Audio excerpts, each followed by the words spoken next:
Buenas tardes, amigas, amigos del Museo Arocena.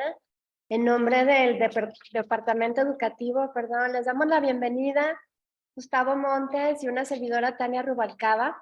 En esta ocasión, pues estamos muy contentos porque terminamos el ciclo de charlas para arquitectos con Casa del Cerro, Patrimonio e Identidad. Ilse, ¿nos quieres contar un poco sobre este proyecto?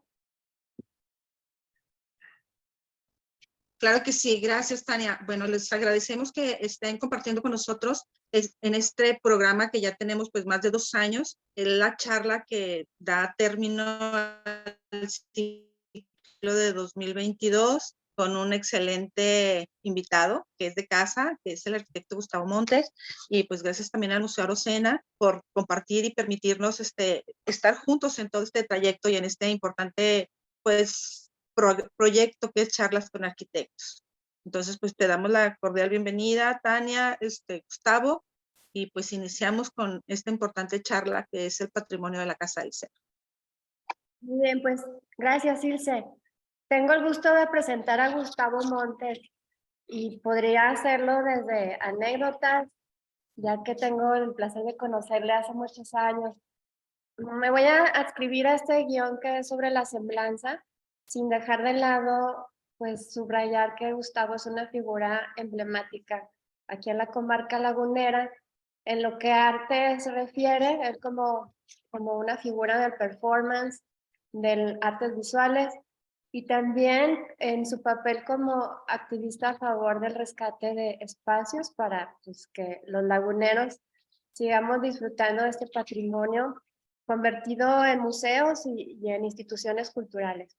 Bueno, Gustavo Montes es arquitecto por la Universidad Autónoma de Coahuila y ha expuesto de manera individual y colectiva en la región, en la Ciudad de México, en el país, en otros puntos del país, en Cuba, Estados Unidos y también en Francia a partir de 1988, en que inicia este trayecto. Es ganador de la primera Bienal Paso del Norte en 1996 y recibió el reconocimiento Raúl Esparza del Ayuntamiento de Torreón por su trayectoria artística 2002, también la medalla Miguel Ramos Arizpe al mérito académico por la Universidad Autónoma de Coahuila en 2012 y recientemente recibió un premio precisamente por su labor en el rescate del patrimonio en manos del gobierno del estado de Coahuila. Gustavo ha sido también becario del FONCA por su trayectoria artística de 1997 a 1998. Ha ilustrado libros y revistas y me faltó mencionarles que desde 1985 siempre ha estado actualizándose en diferentes seminarios y cursos de distintas disciplinas artísticas. Actualmente, Gustavo es miembro del Seminario de Cultura Mexicana con la corresponsalía de Gómez Palacio desde el año 2015. Gustavo, adelante. No, pues muchísimas gracias, gracias por las flores, pero la verdad es que de este lado, pues nada más hay una inquietud que siempre pues ha prevalecido en mí y pues ahí he estado y yo no sé por qué de repente me dan un reconocimiento si soy bastante primario en este numerito, pero bueno, pues en fin, ahí tengo más que nada la inquietud y la emoción pues de encontrarme con pues, lo que me apasiona.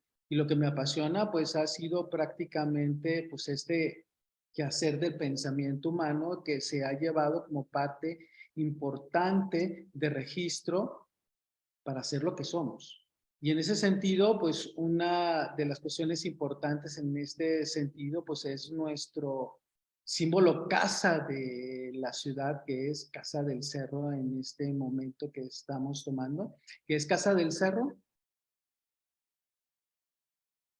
Y pues bueno, pues empezamos, ¿no? La casa del Cerro es una parte identitaria bastante fundamental, importante para nosotros en la comarca lagunera. Creo que el término lagunero cada vez es más frecuente en todos nosotros, porque sí hubo épocas en las cuales había como esta situación, un poco de división entre que es torreonense, en que como es palatino, en que lerdense, esto, lo otro, pero al final de cuentas creo que ha preponderado el término lagunero. Y la Casa del Cerro es el símbolo de la casa de Torreón, pero es la casa de todos los laguneros. Y esto me parece bastante importante porque tiene que ver también con la historia de un lugar y tiene que ver con una cuestión de identidad de esta región. Y pues la Casa del Cerro pues prácticamente se lleva a las raíces de lo que es la ciudad de Torreón. Y además es la casa del que le da forma al trazo de la ciudad de Torreón. Esto va a ser bastante importante para nosotros. La casa en algunos tiempos fue llamada el chalet Wolf, y también para mucha gente hasta todavía principios del siglo XXI, la gente de la comunidad de los alrededores le llamábamos el castillo. Esto es muy bonito porque habla de ese valor que le damos al objeto. Y este castillo, este chalet para algunos o para muchos laguneros en este momento, chalet es un término francés que prácticamente está determinado a un tipo de vivienda, que tiene que ver con el campo. Y este tipo de vivienda prácticamente se da en Alemania y ahí va a encontrar prácticamente sus raíces, porque Federico Wolf fue un hijo de un alemán y de una española nacido en San Antonio, Texas, a finales de, bueno, más bien a mediados del siglo XIX. Y esta conexión va a ser importante porque su padre, joven, lo manda a estudiar a Alemania. Y en Alemania hace la carrera de ingeniero arquitecto. Regresa a Estados Unidos y se casa y viene a ver unas cosas familiares a la comarca lagunera en 1881 y no va a ser hasta 1887, gracias al asentamiento del ferrocarril, que va a tener un contacto directo con la ciudad, con lo que va a ser la ciudad de Torreón. Don Andrés Seppen lo contacta en Lerdo, anda en Lerdo viendo unas cuestiones y le invita a desarrollar la fracción de unos terrenos que tiene al lado de lo que es la estación de ferrocarriles. Y ahí empieza la historia. Ahí empieza la historia de una ciudad, de una leyenda también, en la cual, pues, como dicen en todas las narraciones, a una equivocación del trazo de la ciudad, al final se dan cuenta que hubo una mala interpretación de las medidas por las cintas métricas que se tenían en ese momento, y entonces hubo una confusión y las calles tienen otras dimensiones. Y entonces tenemos una de las ciudades más modernas de México en ese momento. Entonces, esto va a ser fundamental. Hacia 1888 tenemos ahí el contrato de compraventa, compra 2 lotes de terreno al lado, un terreno que no está lotificado en el plano original de la ciudad, y empieza a fincar su casa, el castillo para todos nosotros. Vamos a encontrar nosotros, ahorita tenemos aquí la planta de la casa principal, del elemento principal, que prácticamente lo conforman 17 habitaciones, y vamos a ver un trazo subgéneris, un trazo que va con estas ideas modernas del siglo XIX. Algunos historiadores le llaman y dicen que la casa es una casa de estilo ecléctico. La verdad es que yo creo que este término ha estado un poco bastante confuso desde el siglo XX, porque hay una realidad. A finales del siglo XIX hay una aspiración romántica y hay un regreso hacia los géneros antiguos y hay una nostalgia hacia el pasado y hacia otras culturas y conforman un lenguaje que va hacia la búsqueda de lo nuevo.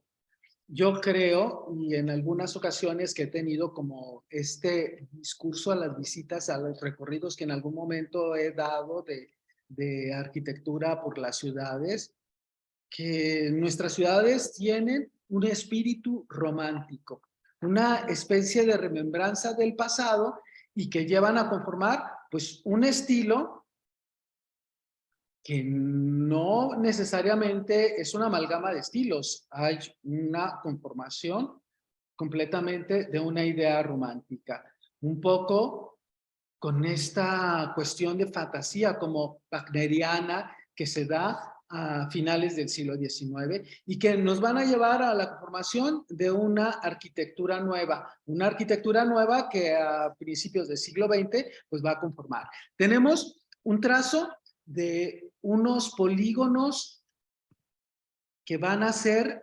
formados por octágonos. Es una especie de enjambre de abeja y va a tener una situación bastante interesante porque va a generar una serie de manejo de corrientes, de aire, de ventilaciones que van a ser bastante propias para el tipo de clima. Y además en un asentamiento como en una puesta en escena, como esta idea imaginaria que se tiene en la época romántica, una relación con el paisaje. Una relación con el paisaje que prácticamente nuestra arquitectura hoy en día está de algún modo perdiendo.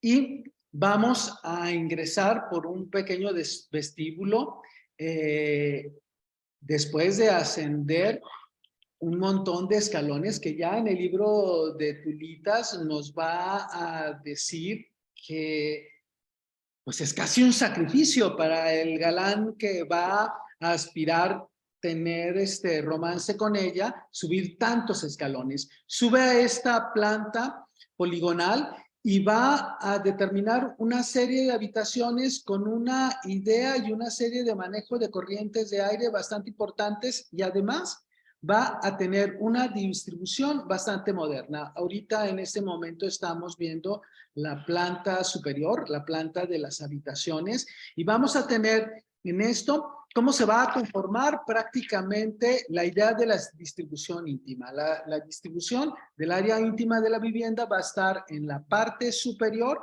y va a estar conformada por estas 4 habitaciones con una pequeña habitación para la nana de los niños y un área de conexión para el cambio con los sanitarios, el sanitario para la servidumbre y una serie de terrazas que van a conformar una serie de espacios completamente independientes, pero que a la vez van a estar conectados. Una forma de distribución un poco distinta a estas conexiones de viviendas que se dan todavía en el siglo XIX y principio del siglo XX, de una línea continua de distribución, de conexión de habitaciones. Aquí ya vamos a tener de cierta manera una posibilidad de una intimidad entre una habitación y otra. Núcleo central del elemento de la forma poligonal pues va a estar conformada por esta especie de columna vertebral que son las escaleras que nos van a conducir desde el sótano de la vivienda hasta la parte superior. Y esta parte superior va a tener una cuestión bastante interesante.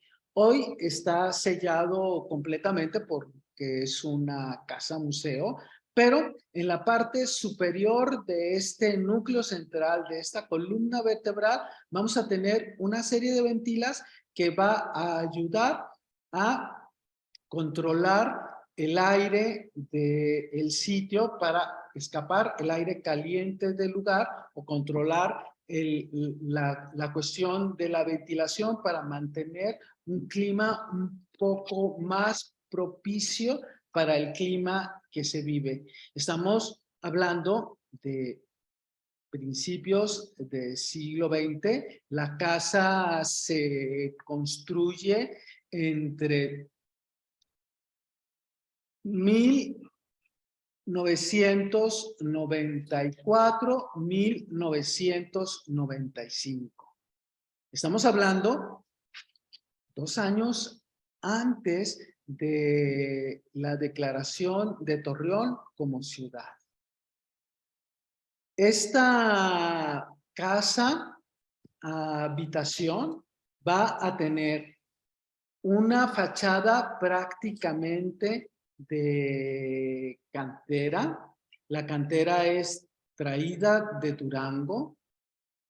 Y si observamos la fachada, pues estamos hablando de una fachada prácticamente con rasgos neoclasicistas, que tiene que ver con esta aspiración romántica, como dije, esto es para mí, una cuestión para mí que es esta cuestión de aspiración romántica, pero con una idea neoclasicista preponderante en la época, porque también estamos hablando de la época porfiriana, donde el neoclásico es la especie de símbolo, no nada más de nuestro país, sino también estamos hablando de los Estados Unidos y estamos hablando prácticamente de la conformación de las naciones. Y estamos hablando de esto por la cuestión de la Revolución Francesa, que trajo las nuevas ideas del humanismo y que va a dar una partida a las nuevas leyes prácticamente de todo el mundo. Entonces, la ilustración es una especie de línea prácticamente siguiendo ciertas características neoclasicistas y románticas, pues prácticamente en el mundo. Esta forma de acomodo de piedra con cierta cuestión de almohadillas, pues va a tener de cierto modo pues esta característica entre un acercamiento hacia el barroco y también con unas líneas bastante neoclásicas. Entonces, por eso, entre la cuestión decorativa, un poco como deco, por eso encontramos ahí como que esta idea de que tenemos diferentes elementos ahí amalgamados, pero realmente pues está con esta idea romántica de recuperar el pasado y buscando una posibilidad de una arquitectura nueva. Tenemos un corte aquí en el corte de la vivienda principal. Estamos hablando de la vivienda principal de la casa Wolf. Como esta especie de nervadura que vamos a tener en la parte central, que hablo yo como columna vertebral de la vivienda que nos va a conducir y nos va a llevar del vestíbulo hacia la parte central de la vivienda, a conectar con todas las demás habitaciones y con el sótano. Porque tenemos un sótano que mucha gente en esta cuestión del sótano, pues aparece también la idea romántica. Dice, hay un sótano que nos conecta hasta la Guadalupe. Todas las casas antiguas, la gente piensa que con esta idea de la revolución, pues es un escondite para, o hay esta conexión hacia ciertos lugares de protección. En la parte superior vamos a tener estas ventanas, estas ventilas que son abatibles, eran abatibles en ese momento. Nuestro aire caliente sube y nosotros podemos tener escape y también podemos tener en cierto momento bajo esta torreta captura de aire para poder de algún modo mantener el aire fresco. Además, el sistema de ventanas es un sistema de movimientos que nos va a ayudar de un lado a cruzarnos hacia este sentido y cruzar y tener la posibilidad de sacar el aire caliente y de mantener una serie de corrientes de aire. Es pues prácticamente una cuestión bastante analítica, moderna de lidiar completamente con el clima. Vamos a tener, aparte, una serie de conexiones que lo vamos a ver en otras imágenes. Cómo va de la parte superior, vamos a tener unas líneas de conexión al cuarto de lavado para que de la parte de arriba, con estos pequeños ductos, vamos a jalar la ropa sucia, los elementos también de la basura, de limpieza de la parte superior, a las áreas de depósito de los desechos, para mantener una área completamente sanitizada del espacio. Estas son imágenes de la casa. Nosotros tenemos una imagen de época antigua y vamos a tener nosotros en este momento el depósito de agua primero que hizo Federico Wolf. Federico Wolf hizo este depósito de agua para almacenar agua para todo el sistema necesario de la casa, pero se encontró, según los historiadores, los narradores, y en este momento quiero agradecer al Archivo Histórico Eduardo Guerra que me haya permitido haberme metido ahí entre sus documentos a hacer una serie de plagios. Gracias por permitirme utilizar su archivo y sus imágenes. Y según los historiadores, pues nos hablan precisamente que la agua que pudo obtener en el pozo resultó salina y no consumible, pero sí la pudo utilizar para su alberca. Nosotros en esta área tenemos una alberca que creo que sería momento como de hacer un proyecto para esa alberca, tanto también de rescate de nuestro depósito de agua, pero vamos a ver este depósito en las condiciones que tenemos hoy. Vemos cómo tenemos la imagen de este momento de la casa en la actualidad. Y este va a ser nuestro depósito de agua y este muro es nuestro muro contenedor de nuestra alberca, de nuestro castillo. Y digo nuestro por esta cuestión simbólica, por eso esta cuestión de identidad que tenemos con el objeto. Bueno, en 1988, al 4 de diciembre de 1988, el Ayuntamiento de Torreón adquiere la casa. La casa pasó por diferentes propietarios. La casa se termina en 1905. En 1926 pasa a ser propiedad de uno de los hijos de Federico Wolf. Federico Wolf tuvo 6 hijos entre hombres y mujeres, y uno de los hijos pasó a ser dueño. Posteriormente, al año siguiente, fue vendida a don Celso, ya no recuerdo el nombre, perdón.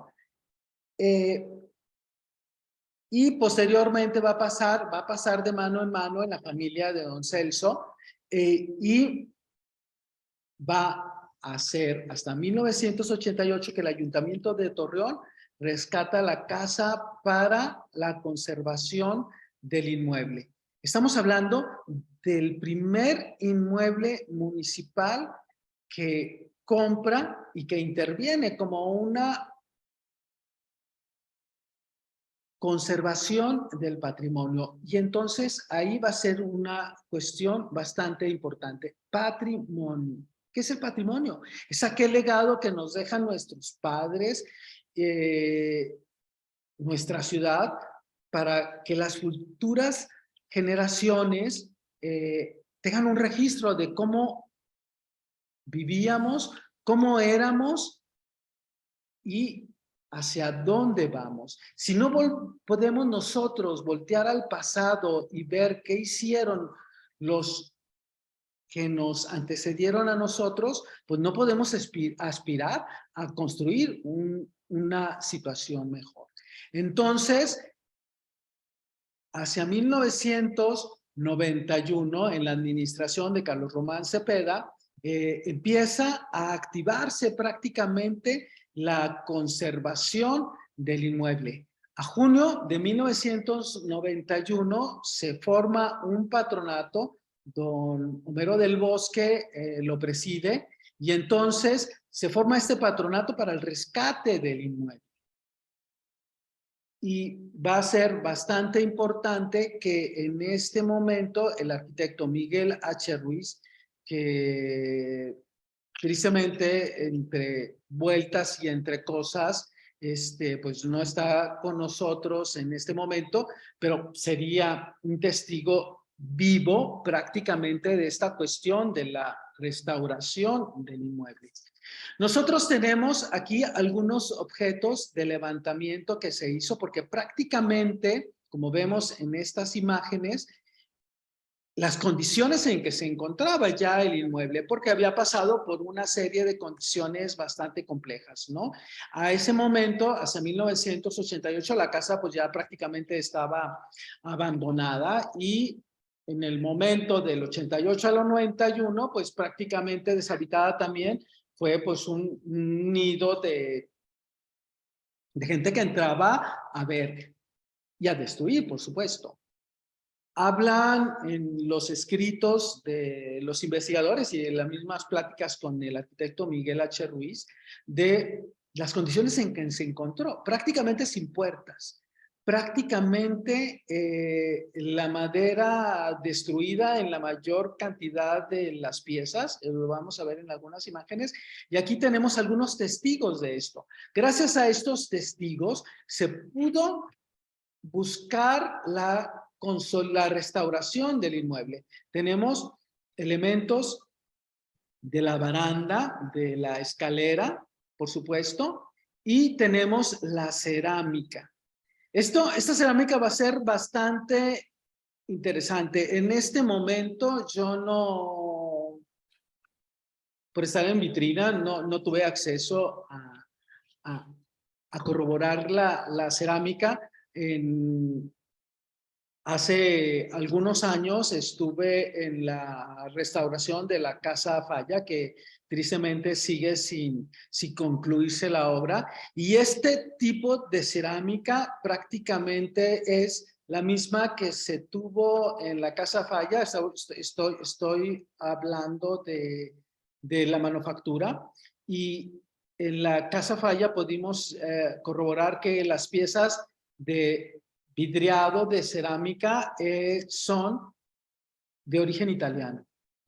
Entonces, muy probable tengan un origen europeo. En las narraciones de los investigadores hablan que los pisos son alemanes. Las baldosas no hablan de ello.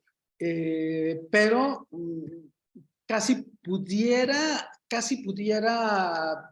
asegurar que son de origen italiano. Bueno, aquí vemos detalles. Este es la escalera de acceso hacia el vestíbulo y vemos las condiciones en que está en esta parte de la cimentación. Vemos que esta es una cimentación de piedra brasa del mismo cerro y sobre esa misma piedra vamos después a tener prácticamente el depósito de la fachada que va a ser cantera de Durango. Estas son las condiciones en las cuales en las imágenes que están en el archivo, tristemente el Museo de la Casa del Cerro ya no conservan las fotografías. Con el tiempo, las fotografías prácticamente desaparecieron con la luz que se filtra. Tenemos una luz bastante complicada y en el sitio en el que estaban, hace algunos años, pues prácticamente se borraron. Estas imágenes son de un documento que está en el archivo histórico Eduardo Guerra y vamos a encontrar prácticamente pues en qué condiciones estaba la casa y cómo se tuvo que buscar la posibilidad de recuperar su aspecto que hoy podemos apreciar en este momento. Y aquí vamos a encontrar esta área que ahora alberga algunos servicios del museo y aquí la entrada a lo que fue el despacho de Federico Wolf. Federico Wolf, como ya dije en algún momento, es ingeniero arquitecto. Todavía en algunas universidades se da el título de ingeniero arquitecto. Y tenía su despacho. Aparte de la casa que está en la parte un poco más pronunciada del cerro, a una parte media, digo porque guarda pues este aspecto como escenográfico hacia el cerro, ¿no? Y tenemos el despacho en una parte superior de una construcción anexa en el segundo lote adquirido por Federico Wolf.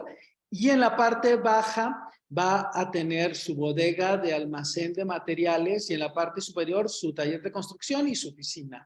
En estas habitaciones de adobe ladrillo se va a concentrar en el momento de la restauración los servicios sanitarios y servicios educativos. Hoy tenemos en este lugar una construcción nueva que en ese momento, que fue hacia esta parte del siglo XXI, fue prácticamente considerada para una recuperación de servicios académicos.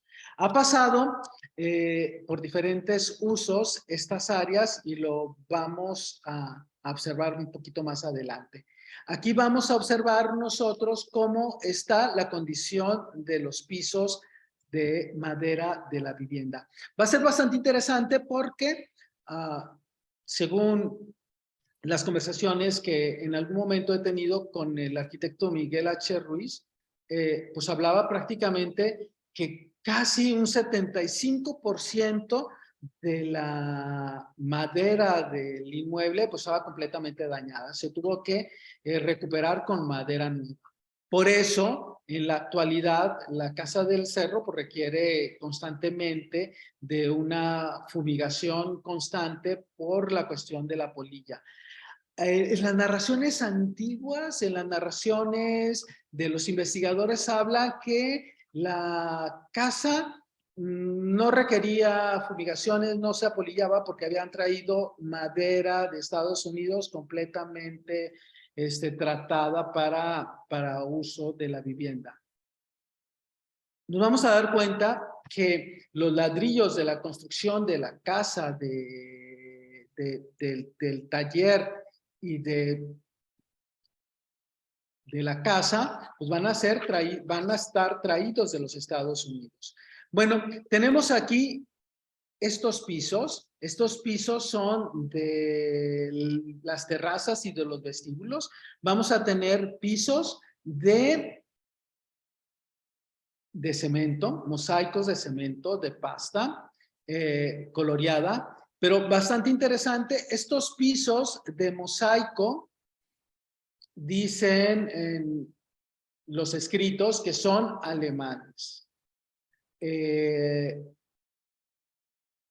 Hablo de la Casa Falla, en cual estuve hace poco en la época de que estuve con Yeya Romo en Cultura en Gómez Palacio y que me hice un poco cargo de la supervisión de las obras de consolidación y restauración del inmueble que se compró para desarrollar un museo. Los pisos en los patios son con el mismo tratamiento. Son diseños completamente distintos, pero con el mismo tratamiento. Los pisos de la Casa Falla son italianos. Aquí nos dicen los historiadores que son alemanes. Vamos a tener que realmente a principios del siglo XX, finales del siglo XIX, pues muchos de los materiales eran traídos de Europa y de Estados Unidos. O traídos de Europa vía Estados Unidos o por parte de Tamaulipas. Aquí ya tenemos imágenes vemos el detalle de la limpieza, de cómo se limpia, y por aquí va el depósito de basura hacia la parte del depósito de basura. Y lo vemos nosotros en la imagen anterior del daño que tenía esta área, ¿no? En la que le mostré la fotografía de medio borrosa de la época de cómo se encontró, del testigo de cómo se encontró el objeto. Y parte de la madera ya tratada y cómo los elementos de la balaustrada, prácticamente de la baranda, son recuperados gracias a los fragmentos que se encontraron de diseño. Hubo saquearon prácticamente las puertas, ventanas y madera que pudieron, y pues prácticamente los vitrales, como vamos a tener, prácticamente fueron recuperados. De una imaginería. Esto sí es una recreación. Y va a ser bastante interesante porque, como comenta el arquitecto Miguel H., pues sobre todo en estos vitrales, pues hay una colaboración de una de nuestros artistas locales, que es Marcela López. Marcela López hace estas vitrales donde hace una alegoría, esta nostalgia del algodón, del trigo, ¿no? De la época. Vamos a recordar que la restauración se desarrolló hacia 1991, 1993, en la época de Carlos Román, de la administración de Carlos Román, y el director de cultura es Alberto González Domene. Alberto González Domene tiene un acercamiento bastante con el campo y seguramente hay una cuestión narrativa también de esa nostalgia a nuestras cuestiones simbólicas del algodón, del trigo, de la uva y esto, pero también a que nuestro director de cultura en este momento, Alberto González Domene, pues era un clasificador del algodón.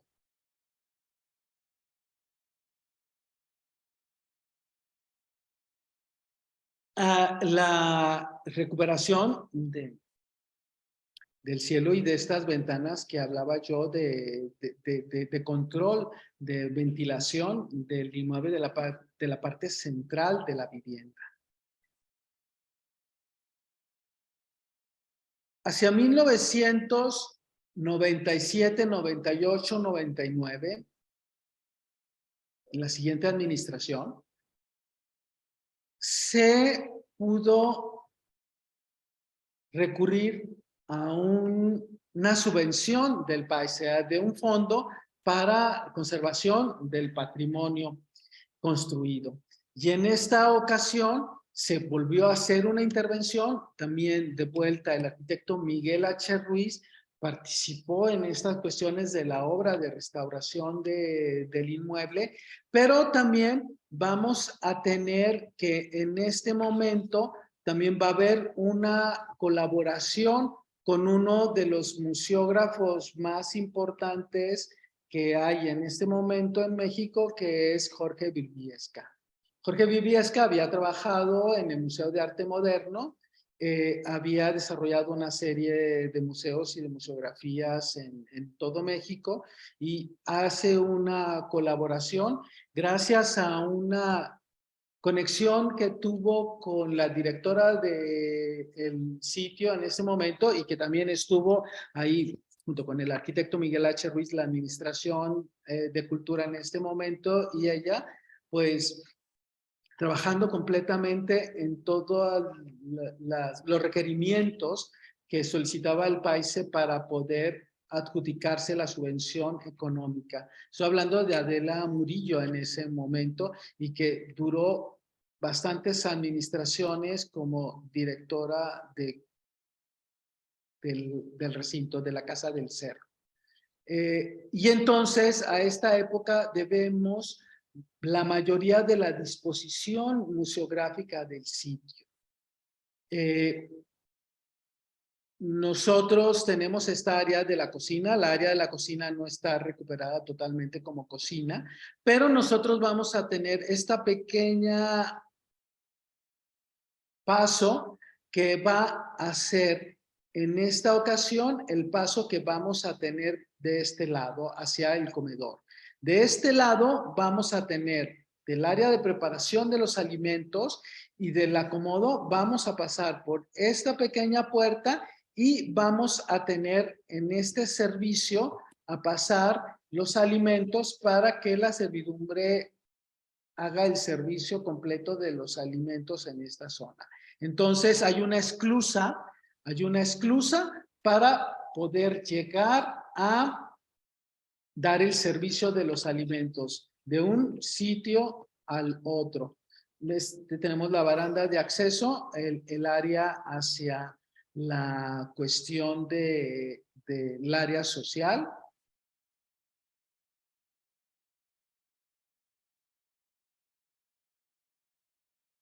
La vivienda es bastante interesante porque nosotros vamos a tener en las narraciones de la época, tanto de el libro de Tulitas en Torreón, de cómo esta cuestión de la nostalgia y de cómo su padre colocó la casa en esta cuestión, como digo, casi bacteriana en el sentido de colocación de paisaje de la vivienda, también con una idea del ingeniero arquitecto de poder desarrollar un fraccionamiento sobre toda la falda del cerro con este tipo de viviendas que den una respuesta visual a la ciudad. Y cómo construye su casa a pie prácticamente de la estación de ferrocarriles. Cómo él puede llegar del viaje y subir a su oficina y a su vivienda. Y tenemos pues la terraza, cómo podemos tener este dominio de paisaje de la ciudad. La habitación del área de los niños y el acceso a la habitación de la nana. El baño principal en las condiciones que está con los muebles encontrados en el sitio. Prácticamente el área de lavado de la servidumbre, ¿no? Hacia afuera de la cocina. Y es esto que prácticamente había comentado con ustedes en el inicio de estas habitaciones junto con el pozo de depósito de agua, con el depósito de agua y la alberca, pues son objetos que realmente no se han intervenido. Yo creo que sería un momento oportuno a los 30 años de rescate del inmueble, pues hacer una inversión, ¿no?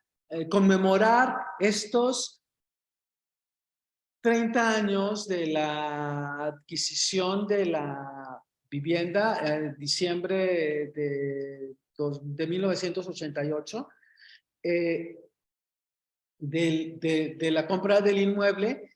Estamos hablando que el proyecto Casa Habitación, de Casa Museo, el taller de Federico Wolf, convertido en pinacoteca, en tratar de dejar como un registro de las obras plásticas que hablan del tránsito, de la historia de la ciudad, en una forma de depósito que llamaron pinacoteca, y en la parte de bodega en ese momento la inauguraron como biblioteca hacia 1993. Otra vez, diciembre, ahora 3 de diciembre de 1993, el gobernador en ese momento del estado inaugura prácticamente la Casa Museo. Rogelio Montemayor Seguí fue en ese momento el que inauguró. Y esto que hablo también como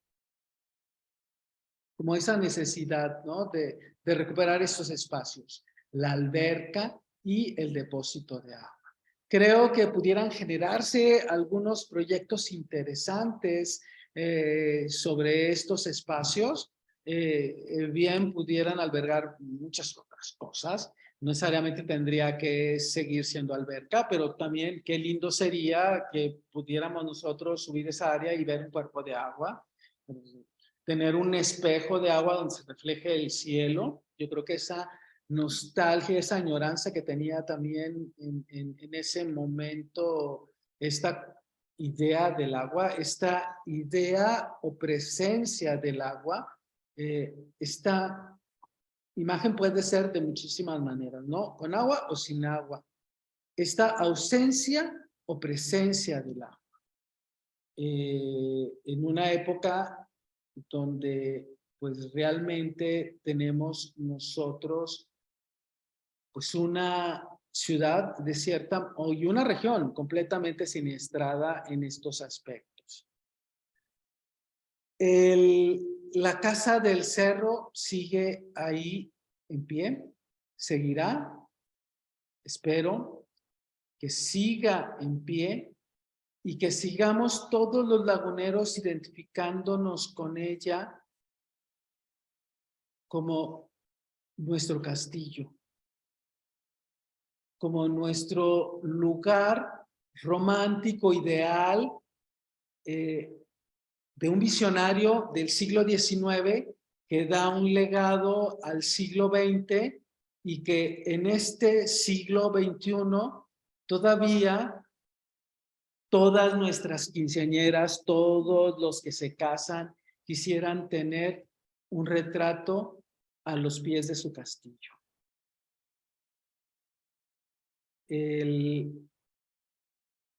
Creo que el ayuntamiento, ahora que tenemos un presidente municipal pariente de además con el mismo nombre, que formó este patronato y con esta idea también de amor a la ciudad, de dejar un legado a todos nuestros compatriotas, creo que podría ser oportuno también y hermoso que se dedicara en este momento también a homenajear a la Casa del Cerro con estos rescates de patrimonio que creo que pudiera ser interesantes para la lectura de nuestra historia. Pues no sé si tengan algunas preguntas, no sé si han llegado por ahí algunas preguntas al respecto. Y ojalá que por ahí esté nuestro arquitecto Miguel H. Ruiz, que se haya conectado y nos haya comentado algo. Muchas gracias, Gustavo, por esta interesante plática. ahí yo también invito a nuestra compañera Ilse Ávila a que nos pueda ayudar con una síntesis de lo que ha sido esta ponencia, que a diferencia de, no sé, algún otro invitado, tú has vivido la Casa del Cerro de diferentes formas, Gustavo. En la mañana publicaste algo muy lindo de cómo la viviste desde niño.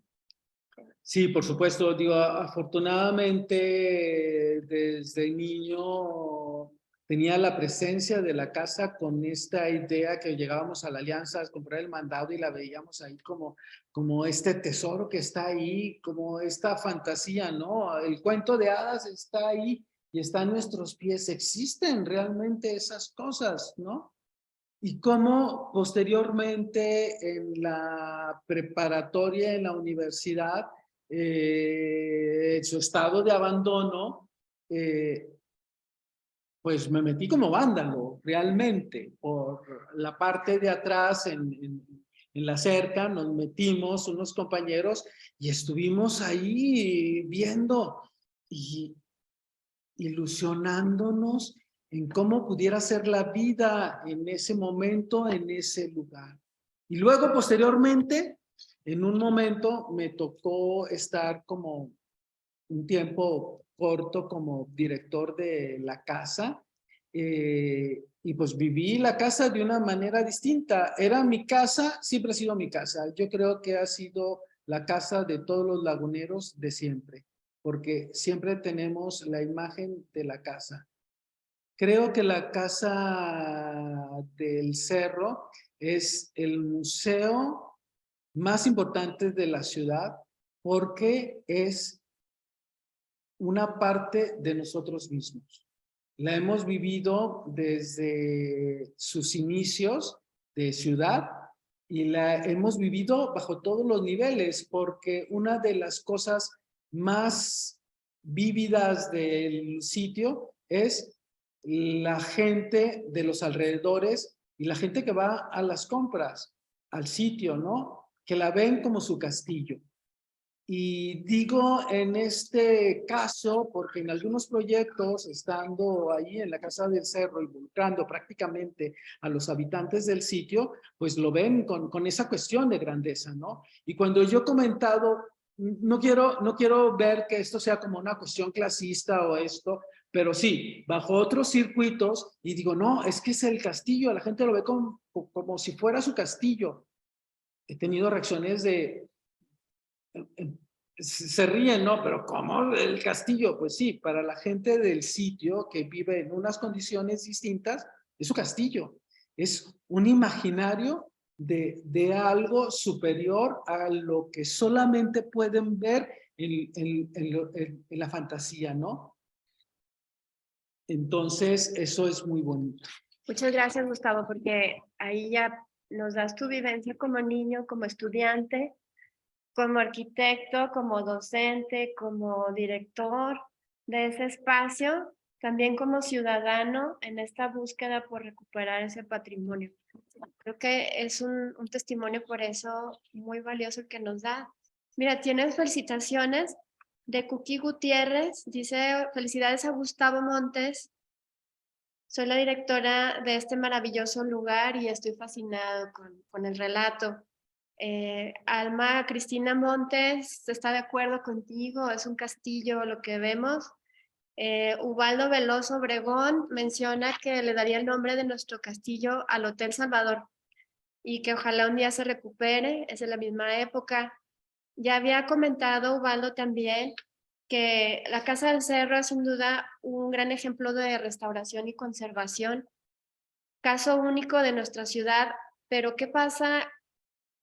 Dice con la ya no tan grande lista de inmuebles dignos de conservarse, históricas por la época en que se construyeron. Bueno, quiero comentar que el Hotel Salvador es diseño de Federico Wolf y es prácticamente de la época.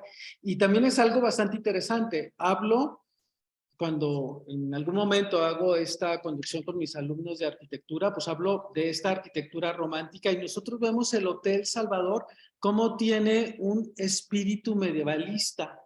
Y ese espíritu medievalista pues viene con esta idea romántica del siglo XIX.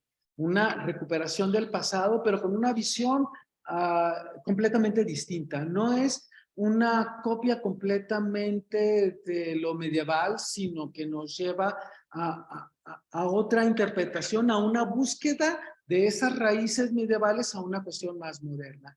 Y debemos el caso, pues también de esta construcción a Federico Wolff.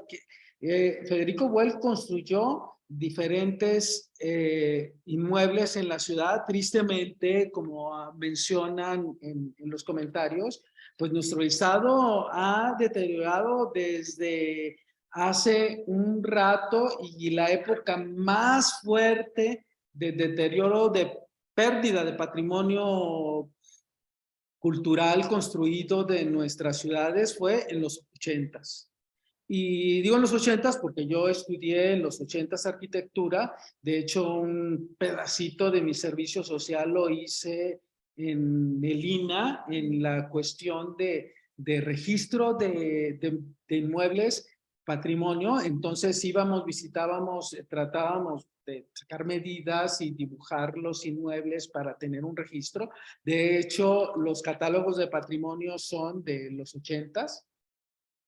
Y tristemente, entre eso, entre que también se iba y se buscaba el registro, no se permitía, en la mayoría de ellos no se permitió el acceso al interior para hacer levantamientos interiores de la distribución de las viviendas. Y como se veía que estaba uno en esta cuestión de catalogación, pues varios de los inmuebles dijeron, los tiro antes de que se los quede el gobierno. Porque una de las cuestiones o de las visiones que tiene la gente es que cree que se van a expropiar, que el gobierno los va a expropiar y se los va a quitar a los dueños.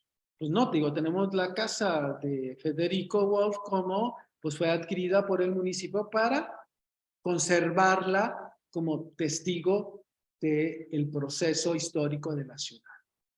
Y qué mejor que la gente se sienta enamorada del inmueble y decir, vivo en un inmueble histórico. Pues tristemente corrieron con mala fortuna y bueno, hace un poco tiempo, la que ahora es de coordinadora de arquitectura de Universidad La Salle, hizo en su materia en una materia que tenía sobre urbanismo, pidió hacer como un recuento del patrimonio construido que tenemos en las ciudades, y empezó con Gómez Palacio, y tristemente lo mismo sucedió.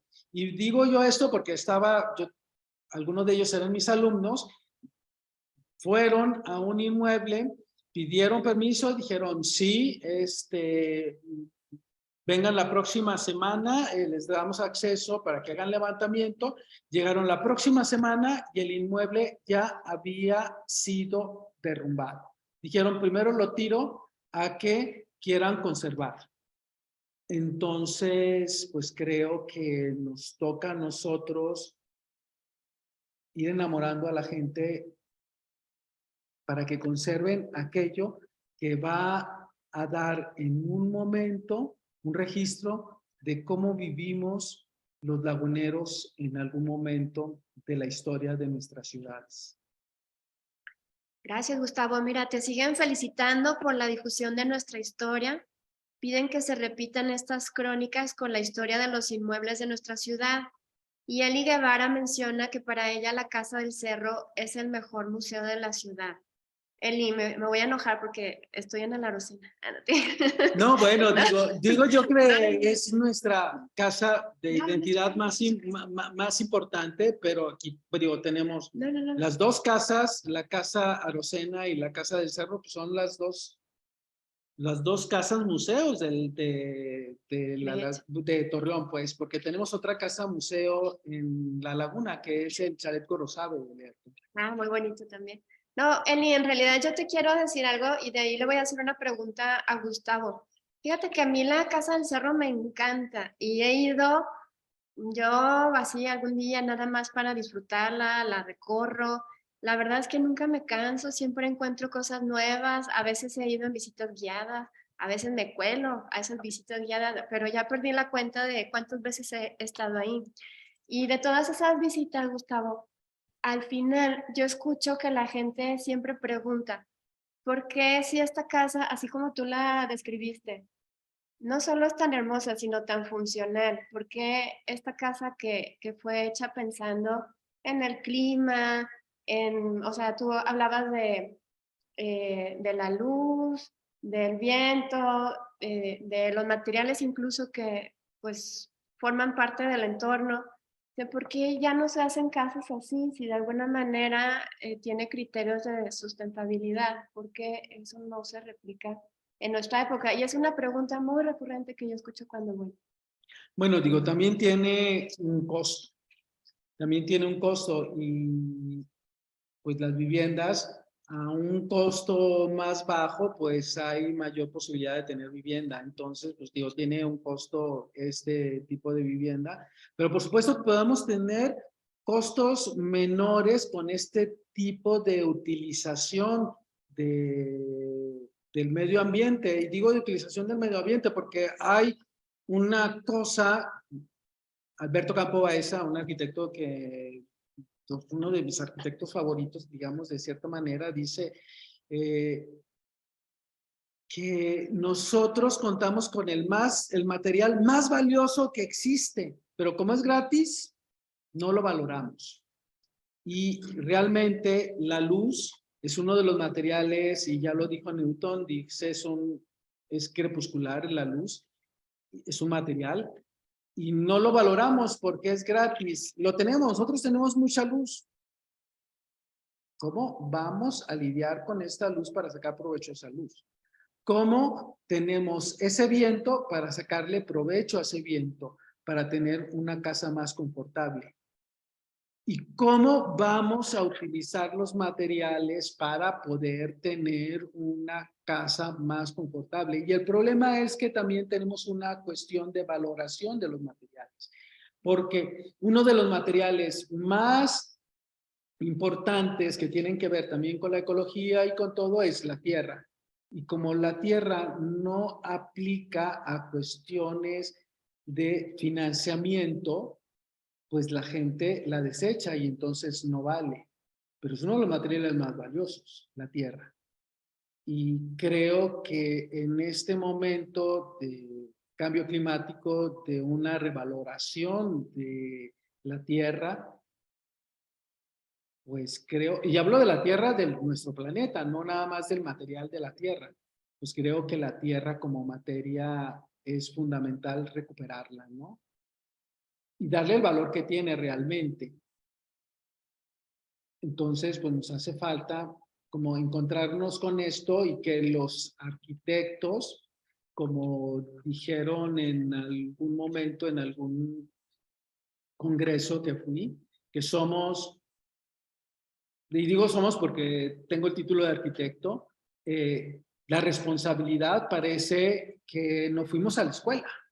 Yo les digo a mis alumnos, pues me preocupa usted en algún momento, cuando veo esta cuestión de desinterés a ciertas cosas, pues me interesa a usted porque pues gente como usted va a tomar criterios bastante importantes en la cuestión de la vivienda y tenemos una responsabilidad, yo creo, de las más grandes, junto, pues digo, los médicos tienen una responsabilidad también muy grande, ¿no? Que es salvaguardar la vida de los seres humanos, pero nosotros tenemos otra también muy grande, que es hacer felices a los hombres. ¿Y cómo podemos hacer felices a los hombres?